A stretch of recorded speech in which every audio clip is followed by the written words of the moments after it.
Say hello to the vlog. He's like so into this right now.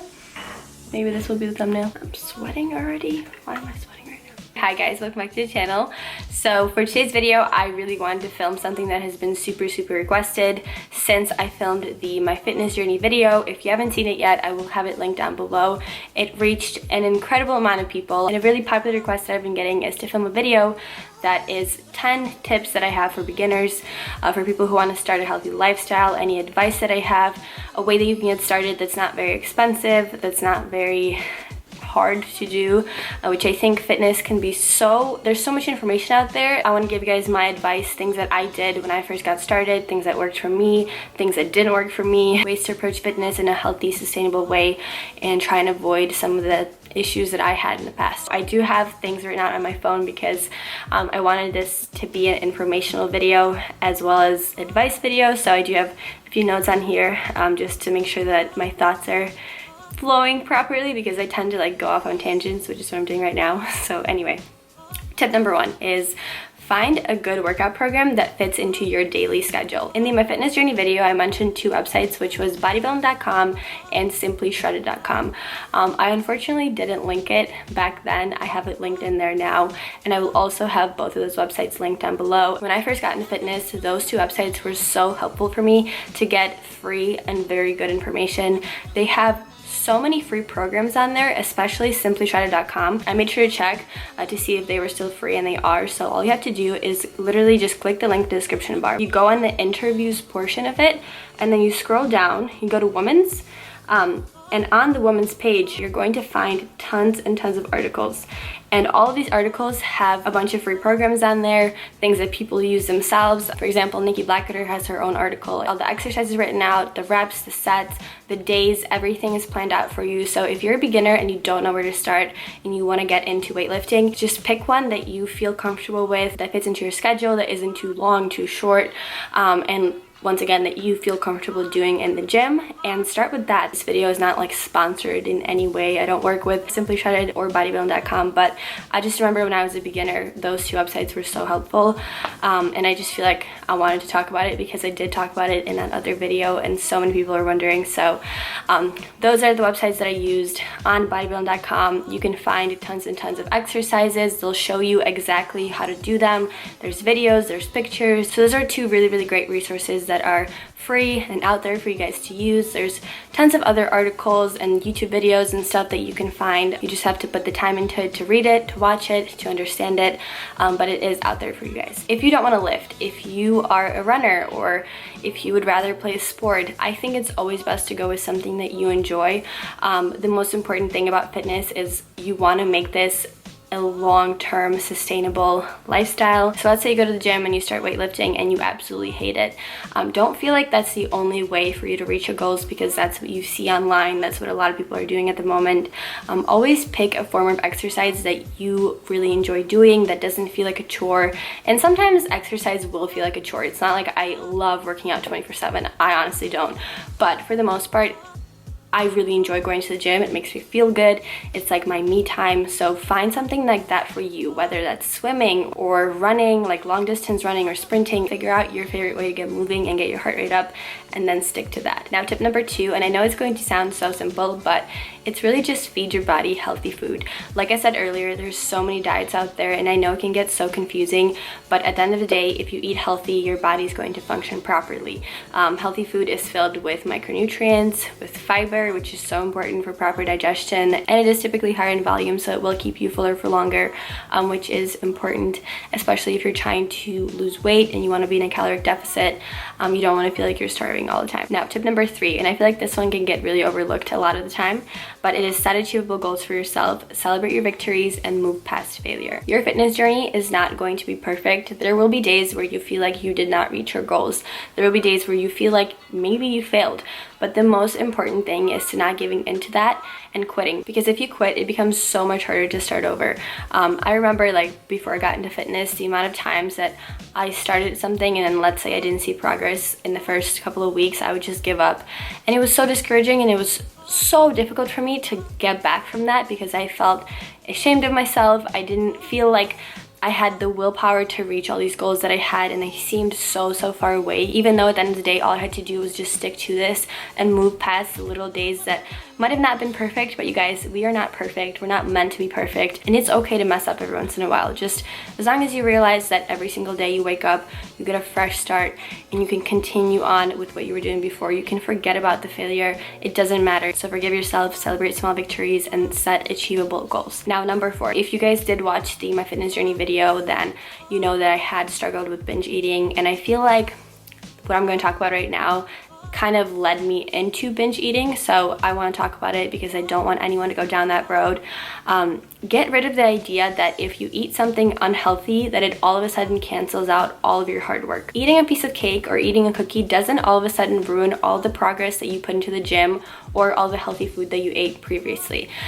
For me, it was really hard to accept that. I remember having that kind of mindset, thinking, okay, if I'm eating healthy, like I have to eat 100% healthy. I cannot allow myself to have anything that I personally viewed as unhealthy. And if I did, it ruined all of my progress. I would think, well, I already screwed up, so fuck it, excuse my language, I'm just going to eat everything else in sight. That's just not how it works, and I wish I knew that earlier on. I think that that was really important to mention. Just know that you're allowed to treat yourself. Like I said, I love chocolate, I love cookies, and for me, the most sustainable way to live is to allow myself to have that if I want it. If I want to have a cookie, I'll have it. If I want to have 2 cookies, I'll have it. But after that, I'll move on, and I'll continue to eat healthy, and I'm not going to feel bad about it or make myself feel guilty about it, because we are allowed to like food. Which actually brings me to point number 5, and that is moderation is key. And I cannot stress this enough. Moderation is key to making this a healthy, sustainable lifestyle. No amount of diets that I did when I first got into fitness, and I will throw a picture on the screen of what it looked like before, ever got me to where I am now, as much as realizing that I had to have moderation in my life. I am not someone who can always say no to things that I like. This is why I never could compete in fitness, like bodybuilding competitions. I always wanted to, but then I realized it was just not for me, because restriction for me just caused me to go into a spiral of having such an awful relationship with food, and it was so hard to recover from that. And I don't wish that upon anyone. Now, moving on to tip number 6, it is to set a routine and form healthy habits. So I wrote down, for example, you can drink more water in the day. If your pee is yellow, you're most likely dehydrated. You want your pee to be pretty clear. I used to really focus on like getting a gallon in a day, but I also realized that it was like controlling my life, because I'd be going to the bathroom 24/7. So something that I do for myself is I literally just bought this cup, because I have come to a conclusion that this kind of cup makes you drink more water. I swear to God. I found this at Ralph's, in like the Starbucks part of Ralph's, and I bought it, and I think it's because it has a straw, so it's just a more comfortable way to drink it. And then another thing that's really important for setting a routine is going to bed and waking up earlier. Hydration, sleep, and stress can play such big roles in our bodies that, like, if those things are thrown off, let's say you get 3 hours of sleep in a night and then you wake up super early to try and get a workout in, I would always tell anyone, just skip the workout, get your as much sleep as you can. One thing that I think is so important to remember is that starting out with fitness is the hardest part of the entire journey, because you're used to eating unhealthy and you're used to not exercising. So when you start to do that, you just feel so uncomfortable, and you kind of do almost have to force yourself to do it.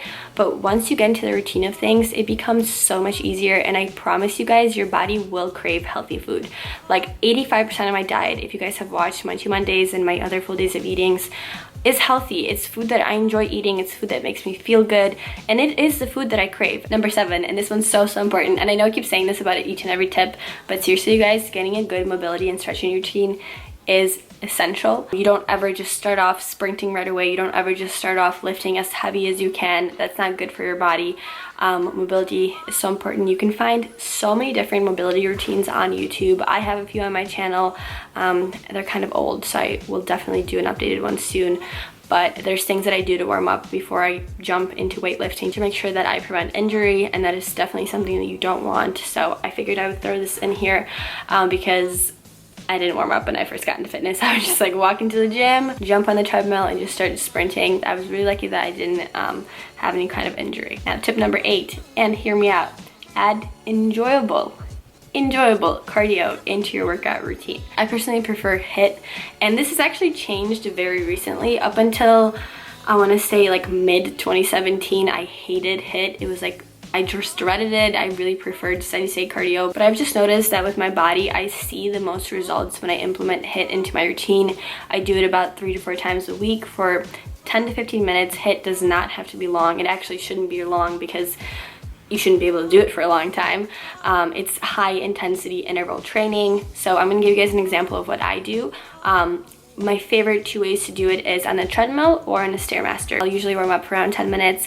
You can walk, you can uphill walk, you can jog, whatever you feel most comfortable with. I usually just like uphill walk. And then after that, I'll start my HIIT. For me, my favorite interval is 20 seconds sprinting, 40 seconds off. At the end of it, I am dripping in sweat. It's hard to breathe, I'm not gonna lie, but you feel so accomplished. And I just feel like I never got these results with steady state cardio, but with doing HIIT and eating healthy, I can definitely see progress in my body happening. It is a time saver, and you can get a lot more out of 10 to 15 minutes of HIIT versus 30 to 40 minutes of steady state cardio. But if you're someone who prefers steady state and you truly really hate HIIT, then steady state is your thing, and that's okay too. Now, number 9, and I feel like this one's going to be very dependent on you as an individual, but I think it's really important to figure out which food causes you to have digestive issues. So for example, a lot of people can't digest gluten or they can't digest dairy, and if you don't have a healthy gut, then you're not going to be processing your macro and micronutrients properly, and that could definitely prevent you from reaching your fitness goals. I, as most of you guys probably know, try to eat as plant-based as I can. I don't really eat meat. I avoid dairy. The only animal products that I still eat on a daily basis is egg whites, and then at restaurants, a lot of the time I do have fish, but I am moving towards a more plant-based lifestyle.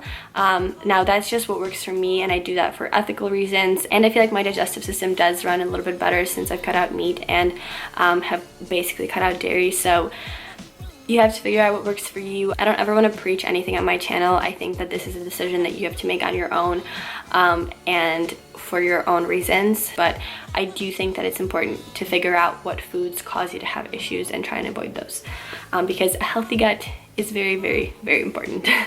I have used the word important in this video more times than I would like, but stay with me, we're almost done. Tip number 10, and I'm just going to make this short and sweet because I could honestly make an entire video on this, but I think it is so important to practice self-love on a daily basis, because if your goals are coming from a place of self-hate, so hating how you look, hating what you see in the mirror, hating how your clothes fit, that could lead you down such a bad path. For example, starting an unsustainable diet that could later on cause you to have a really poor relationship with food, poor body image. It's not worth it. I know that that can be very hard when you are stuck in like a negative mindset, but that's why I think it's important to just like wake up, look in the mirror, and tell yourself 5 things that you love about yourself. You are smart, you are kind, you are a good person, you're a good student, you're an amazing daughter or son. There's so many things that you can find about yourself that are so incredible internally, and just literally like looking in the mirror and talking to yourself and saying those things out loud can help you change that negative kind of voice in your head. Just shut it off completely, don't listen to it, and I promise that you guys will reach your goals.